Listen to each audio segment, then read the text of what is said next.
So hi friends, welcome back to my channel learn at the rate singer.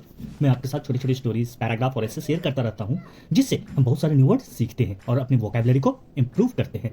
साथ ही साथ जो grammar दी जाती है, हमारी कोशिश होती है कि उसे इजी वे में आपके साथ एक्सप्लेन कर सकूँ।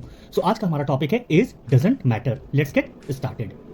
सो एज डज इट मीन उम्र? उम्र मैटर नहीं करता है किसी भी चीज के लिए। सो इसी स्टोरी को आज हम लोग देखेंगे। So the story starts like this. Once a student got fond of speaking fluent English. He was pursuing his graduation. At that time, every time he used to postpone, thinking that he would start learning from tomorrow. Many years passed by doing so. Once यानी एक समय की बात है, a student छात्र got found यानी शौक होना of speaking fluent English। उसे बहुत इच्छा थी कि वो फ्लुएंट इंग्लिश बोल सके। ही वॉज परसुइंग, वह पढ़ाई कर रहा था। परसुइंग डज इट मीन करना, किसी चीज को, कोर्स को पूरा करना परसुइंग कहलाता है।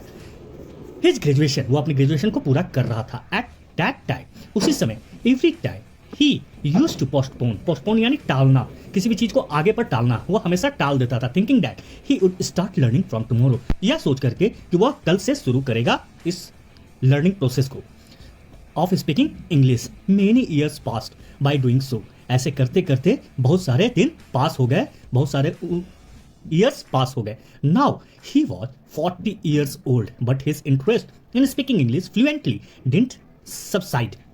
This time he determined that he would definitely learn to speak fluent English and started going to an English speaking classes the next day.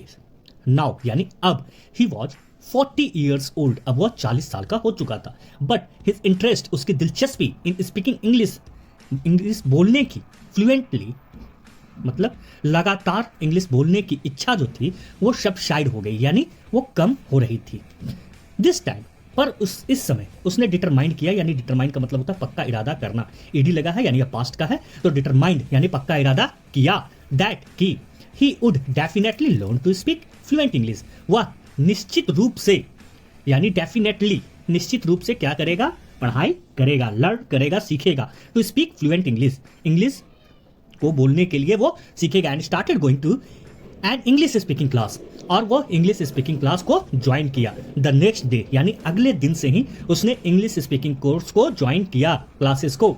He factfully attended the class for 2 years and practiced speaking at home as much as he could. Now he was proficient in speaking English. Having seen this skill of him, all his friends and relatives were surprised. He faithfully यानी ईमानदारी